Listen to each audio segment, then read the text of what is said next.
her down if you're actually surprised about the DOJ's finding of there being no client list. So you guys know that I love a timeline. So let's talk about this one. 1980. Bernstein, which you guys know who I'm talking about, was a wealthy financier. He worked himself into some of the richest circles, including with people like Prince Andrew, Bill Clinton, and Bone Spurs himself. Bone Spurs admitted that he had known Bernstein for 15 years, and they hung out a lot. He even went as far to say that they had similar tastes in women, saying he loves women as much as I do, and even said that many of them were on the younger side.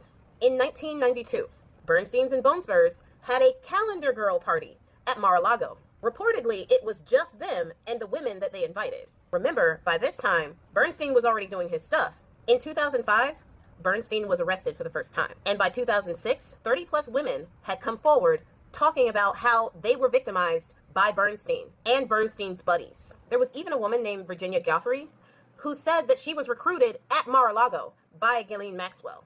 In 2008, Bernstein receives what they coined a sweetheart deal, which basically meant that he was to plead guilty to 2 charges and then get 13 months in a cushy wing of a county jail. He was even allowed work release privileges. Now, the attorney that brokered that deal, his name was Alexander Acosta. Now, if that name sounds familiar, he became Bone Spurs' Secretary of Labor in 2017. He earned that job. Bernstein served his sentence and was released. In 2016, there was another woman that came forward. This time, she sued both Bernstein and Bone Spurs, saying that in 1994, when she was 13, she was essayed at one of Bernstein's parties by both Bernstein and Bone Spurs. Now, she ended up dropping that case, but she cited the reason for that to be threats to her life. The case never went to trial, so no evidence was actually entered into the system. And she basically just disappeared off the face of the earth. Now, this happened in 2016. What was Bone Spurs doing in 2016? And why would they want her to drop that case? I don't know. Y'all put it down in the comments. Now, this is where we get a little bit more specific. July 8th, 2019, Bernstein was arrested again on trafficking charges. By this time, Bone Spurs was president again. And he said that him and Bernstein had a little falling out years ago. I'm interested to see what that falling out was about. But Bone Spurs said that he was not a fan of Bernstein and that he kicked him out of Mar-a-Lago. Now, this rearrest came back to bite Acosta, the Secretary of Labor at the time, in the butt. On July 10th, he defended that sweetheart deal that he had made for Bernstein almost 11 years before that. But the political pressure was on, and he ended up resigning. Don't you miss when they used to do that? Like, you could put pressure on them and they would actually resign because they are disgraceful people? But I digress. 1 month later, on August 10th, 2019, Bernstein was found unalived in his cell. Now, they said it was self-inflicted. However, at the time, there were large reportings about the guards falling asleep on duty and the cameras not working properly the way that they should. Now, later on, they said that there was camera footage that proved that nobody went into his room and all of that. However, these things never actually mattered to groups like QAnon and later on MAGA, who had saw the names in unsealed documents that included names like Bill Clinton, and they used that to create conspiracy theories about the Democrats specifically, completely sidestepping the fact that their deity was best friends with Bernstein.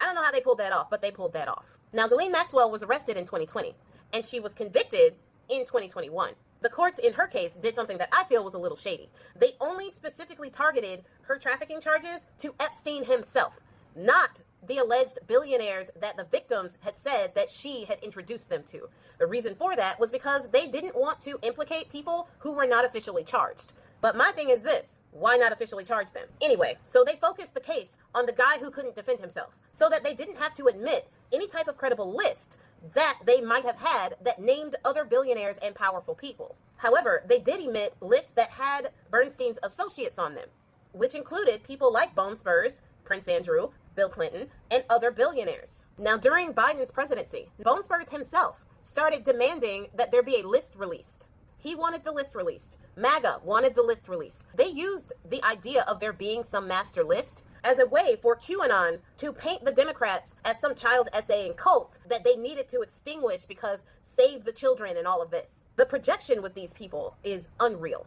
But I digress. Bone Spurs started campaigning 2 years before the actual election.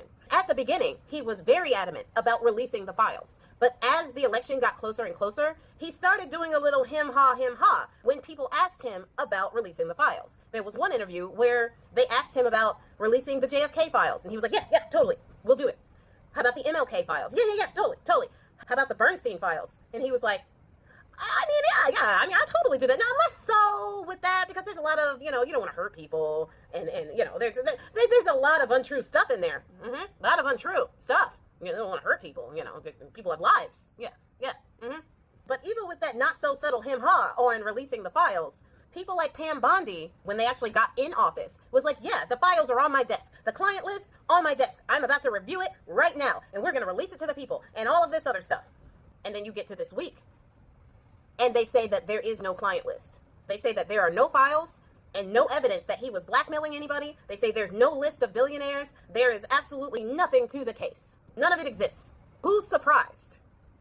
But another little tidbit that's interesting is that everybody, Bone Spurs, Kash Patel, Dan Bengiano, all of them said that there was something fishy about Bernstein's unaliving. They said that things didn't add up, and the Democrats were hiding it. And they were hiding the client list because there were Democrats in the client list. Now they're saying there is no list at all.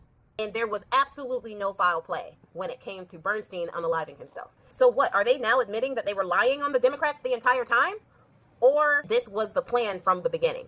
A lot of people speculated during Bone Spurs' first term that he was going to get rid of evidence that he was in the Bernstein files. Problem was, the people that he had put in those positions were probably not willing to do that for him. He learned from that mistake, and he hired only people who will bend to his will and contradict even their own beliefs to do what their deity says. In all honesty, MAGA is looking a little bit less like a cult to me and are starting to look like a bunch of sleeper cells waiting for Order 66.